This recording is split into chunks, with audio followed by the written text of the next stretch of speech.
In this video, I'm going to discuss the very first statement ever published by the Financial Accounting Standards Board.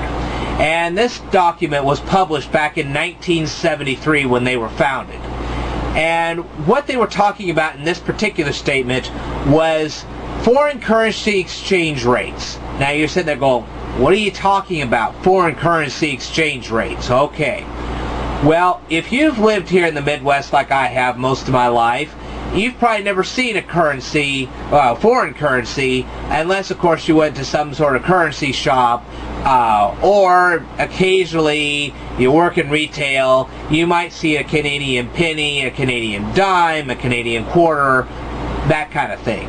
But unless you've lived in some place like Michigan or Wisconsin or possibly Texas, California, New Mexico, or Arizona, or even any of these other southern states like Florida, you probably really haven't seen a foreign currency, unless of course you've traveled abroad. Then you have. But if you've just lived in the Midwest all your life, you've never traveled abroad, so on and so forth, you've probably never seen a foreign currency.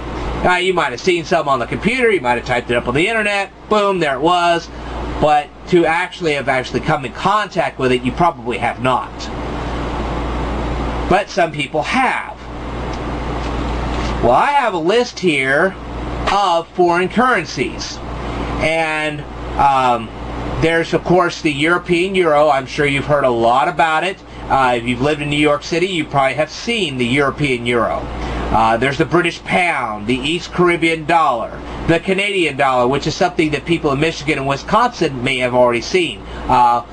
New York may have also seen that. If you live in Buffalo, New York, you've probably seen the Canadian dollar. The Mexican peso. This is also a currency in Cuba. If you've lived in any of the southern states, you probably have seen the peso. Okay? Then there's the Chinese renminbi. Alright? And the Hong Kong dollar. The Indian rupee. The Iranian rial. Now, if you have ever been to Iran or Iraq, especially if you've been one of our soldiers that have been so dedicated to go off to Iraq and dedicated your time to do your service for your nation in Iraq, you've probably seen the Iranian rial or the Iraqi dinar. If you've ever decided to take now Christians do this all the time. They travel to Israel for their Christian pilgrimages. You've probably seen the Israeli shekel. In Japan, you'd see the yen. If you went to South Korea, you see the won. If you went to Russia, you see the ruble. And I know a lot of people tour Russia now because of the former Soviet Union. They want to see all the artifacts from that time. Fine. If you went to Saudi Arabia, they have their own rial. And if you've ever been to Switzerland, you've probably seen the franc. Alright. But that still doesn't explain the exchange rate. Now, what that means is, right now, your United States dollars are worth a certain number of British pounds. Or your US dollars are worth a certain number of Japanese yen. Or they're worth a certain amount of Russian ruble. So, in other words, if you went to a currency exchange center and you handed people, say, $100 in US dollars, they would hand you back a certain number of Japanese yen, or a certain number of Canadian dollars, or a certain number of British pounds, or so on and so forth. And that's the exchange rate. Now, you say, well, we all buy American, so we don't have to worry about that. Well, buying American is a good thing, and I definitely support that. But, hey, if you're a tourist and you're going overseas and you want to show people that you've been overseas and you want to bring back a trinket or two, I see no harm in that. And so if you're going to go to these countries, you might want to take their currency with you when you go there, because most likely they may not accept your American dollars. Now, granted, in Great Britain they will, but in some of these other countries they may not. And for you not to bring their kind of money with you to their country would be kind of an insult to them. So it's best to have their currency when you travel overseas, especially if you're going to buy any tourism trinkets. Alright? Now, I grant you that companies in the United States should buy American. but often they don't. You'll find shoes that are made in Taiwan or Hong Kong. You'll find computer parts made from Japan.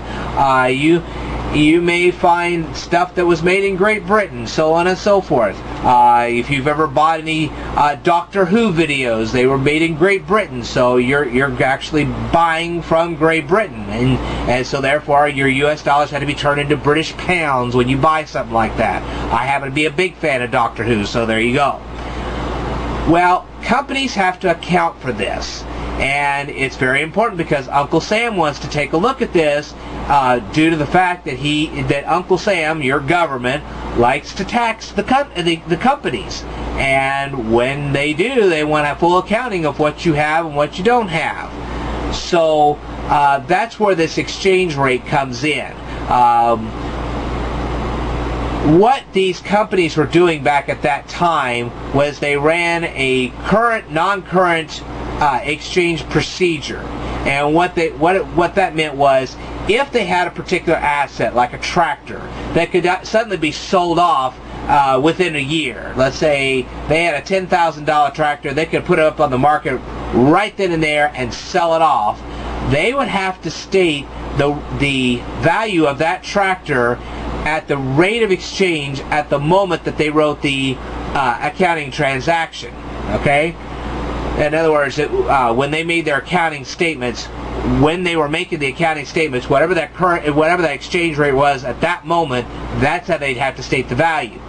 Now, if they couldn't sell off the tractor within a year, maybe because it was depreciating, or maybe there was not a demand for tractors at that time, then they could list that at a historic rate. In other words, whenever they bought the tractor, that's whatever that exchange rate was at that time, as opposed to what it is at the time that they write the accounting statement. That's what its value would be. And there were other accounting methods being used at that time, and so what the Financial Accounting Standards Board said was, hey, we're going to set up a standard in which we want all companies to follow when they make their accounting statements to show the value of the tractor. Now, the reason for this is that one company could say, well, our tractor's worth $10,000, and the very same exact tractor in another company, they would say, well, it's worth $15,000. Well, that'd be kind of confusing. Well, which is it? Is it worth $10,000 or is it worth $15,000? Nobody would know. Well, the Accounting Standards Board said, we're going to set a standard so that if Company A says the tractor's worth $10,000, Company B is also going to say the tractor's worth $10,000. And that's what they set the standard. I'm going to discuss this further in a future video, so stay tuned.